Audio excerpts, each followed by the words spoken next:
Hello, this is McD the Beast, and this is McD Sports 4 coming to you today with my Penn State football predictions for the 2019 college football season. Before I continue, don't forget to hit that thumbs up button, and please subscribe to the channel, please. It would be greatly appreciated, and you won't regret it. I'm trying to get to 100 subscribers. We're at 89 right now, so let's try to get to that number quickly. Let's have a goal by the end of the month on that. But anyways, the way I'm going to do the predictions as usual is the pros and cons, then the best case and worst case scenario, toughest and easiest games. Now I go through the schedule, tell you which games Penn State's going to win or lose, give you a score, and then I give you the final record projection or prediction that I have with the conference record as well, and that's how I do my prediction videos. Just a little bit of a clear up on that, and also just another clear up. I have the right to I reserve the right to change my picks when it comes time for during the week of the game.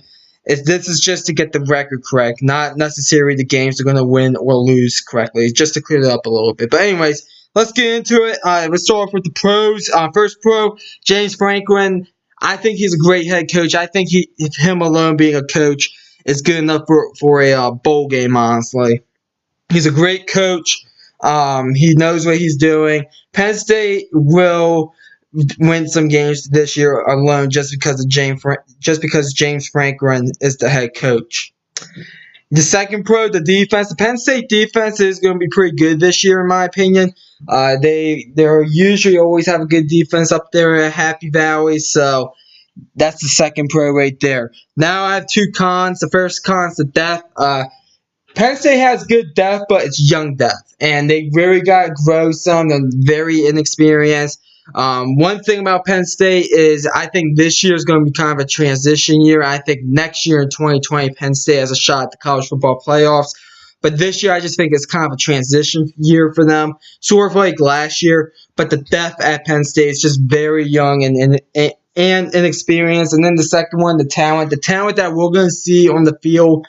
I don't think that they're going to be able to go nose to nose with the elite programs in case they get into the college football playoffs with like programs like Alabama, Georgia, and Clemson, programs like that. So the talent is the second con. Now let's go with the best case and worst case scenario. We're looking at the schedule right here. If you look at the schedule, I have the best case scenario 10-2, and the worst case scenario 6-6. I do think Penn State does make a bowl game this year. I'll just be out front with it. So 10-2 as the best case scenario, and 6-6 as the worst case scenario. Your three toughest games I have down is Ohio State, Michigan, and Iowa.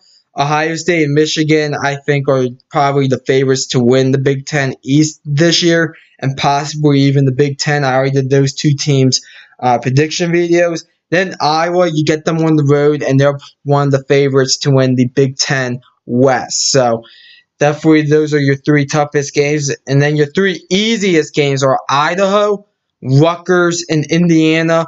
Idaho, FCS opponent, used to be in the Sun Belt, but now they're in the Big Sky Conference in FCS play. Rutgers are probably your worst team in the Big Ten going into this year. And then Indiana, I mean, it could be maybe a little bit of a trap game between Minnesota and Ohio State.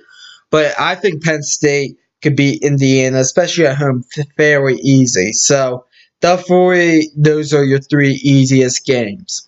Now let's go through the schedule. I'll go game by game, tell you who I have winning and losing, give you a little bit of a preview, and give you my final record prediction and the conference prediction, and we'll get on out here. But anyways, your first game is against Idaho to open up the season at home against Idaho. I have Penn State winning this game. I think Penn State will win this game fairly easy.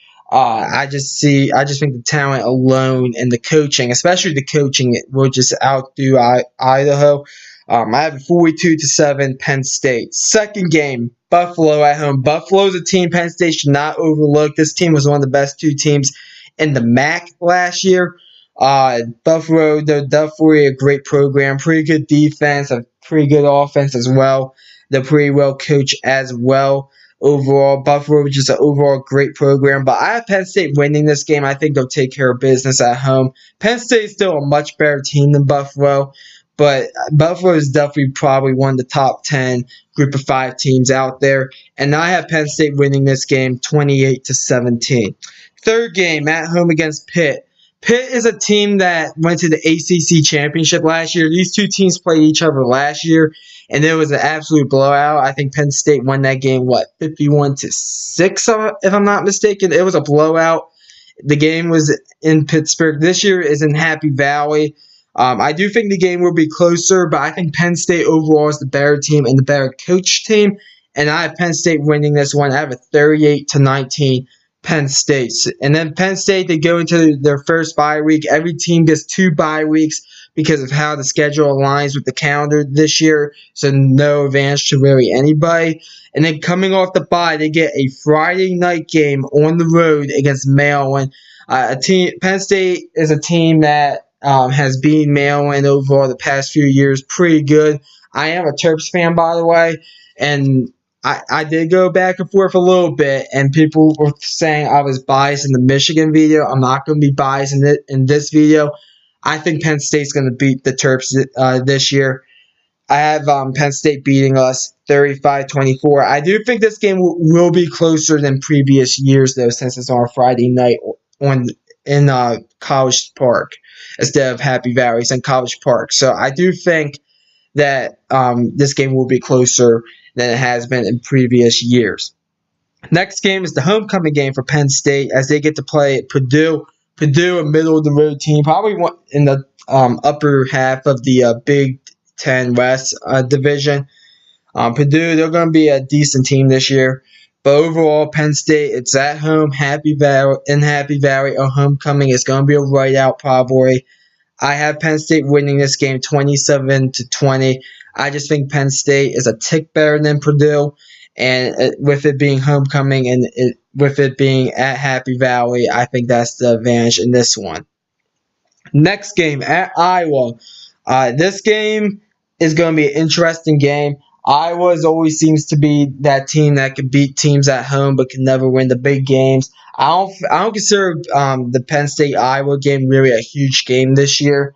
But Iowa, they're going to be looking to win this one, and I think Penn State, they lose their first game of the year to Iowa on the road. I have it 20-14. I just think that overall, Iowa is these teams I think are pretty much even, but I'm just going to go with the home field advantage. I do think Iowa does have a great home field advantage, and I think that will be the difference. So give me Iowa to win 20-14 as Penn State loses their first game of the year. Next game is against Michigan at home. Michigan is a team that's pretty good. It is in Happy Valley, though. Last time the game was in Happy Valley, I think Penn State ran them off the field, but that was with Saquon Barkley and Trace McSorley. Both of those players are in the NFL now. But overall, I do think Michigan is a better team. It is in Happy Valley. I went back and forth with this one. I just think the talent on Michigan outclasses the talent on Penn State. And I think overall, Michigan goes on the road and beats Penn State. I have a 24-20 Michigan in this one as Penn State loses their second game of the season and their second game of the road. Next game is at Michigan State. This is going to be an interesting game. This is going to tell me a lot about both teams. I think this is probably your third and possibly fourth place teams right here going up against each other. Michigan State, a team that's going to have a very good defense, but a pretty bad offense. Penn State's going to be kind of the same way. Overall, I went back and forth with this one. I'm going to say that Michigan State beats Penn State. Last year, Michigan State went into Happy Valley and beat Penn State. I think Michigan State keeps the streak alive, and Michigan State, they win this one. I have a 17-13 Michigan State. I just think the home field advantage, and I just think overall Michigan State, the defense will carry them against Penn State to win this game 17-13. Then Penn State, they get their second bye, and then coming off the bye, they get a game on the road against Minnesota. Minnesota is a team that's getting really overhyped. I really think that Minnesota is probably one of the most overhyped teams in the Big Ten behind Nebraska. You look at Minnesota, they're going to have a pretty good offense. I'll give them that. But the defense, I think, is a little bit of a question mark. Penn State, they're coming off a bye. It is in Minnesota. It is in Minneapolis. Penn State's also coming off a 3-game losing skid as well. I think Penn State goes into Minnesota and beats them. I think Penn State plays angry. Penn State might be a little bit of a desperate team at this point, and I have Penn State winning this game 30-20 over Minnesota. Next game, at home against Indiana.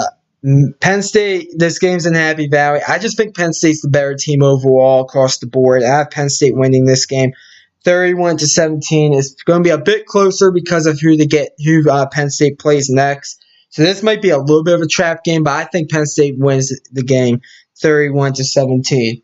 Next game on the road against Ohio State. Ohio State, this is a trap game for them because Ohio State gets Michigan as their last game of the year. Before that game, they get Penn State at home. Ohio State, they have a new head coach in Ryan Day. They have an unproven quarterback in Justin Fields. And overall, Ohio State, I think, is being a bit overrated. I went back and forth with this one. If Urban Meyer was the coach, I would have picked Ohio State. But since Ohio State has a new coach who I think is inexperienced, and just a quarterback that's inexperienced, and Ohio State in general is just a bit inexperienced right now, I'm going with the upset. Penn State's going to win this one. I have a 27-24 Penn State. I just think James Franklin, at this point, Penn State, they're going to be buying for a New Year's Six bowl, and James Franklin, a very experienced head coach, I think is going to have the troops ready for Penn State, and Penn State goes into Columbus, Ohio, into the Horseshoe, and beats Ohio State 27-24.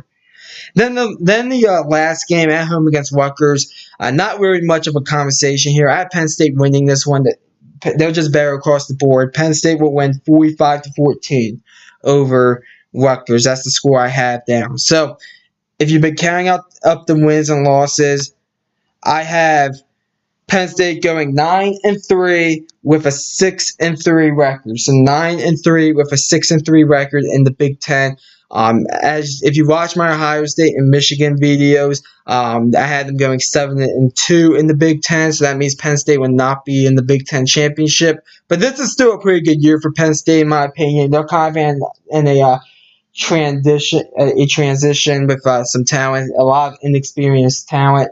So overall, I just think that Penn State, they're going to be a little bit off this year, but I think 2020 is the year for Penn State. So comment down below. Tell me how you agree or disagree with me. I always like hearing from you all. Thanks for watching the video. Don't forget to hit that thumbs up button, and please subscribe to the channel. That will be greatly appreciated, and you won't regret it. Thanks for watching the video, and this is McD the Beast signing off.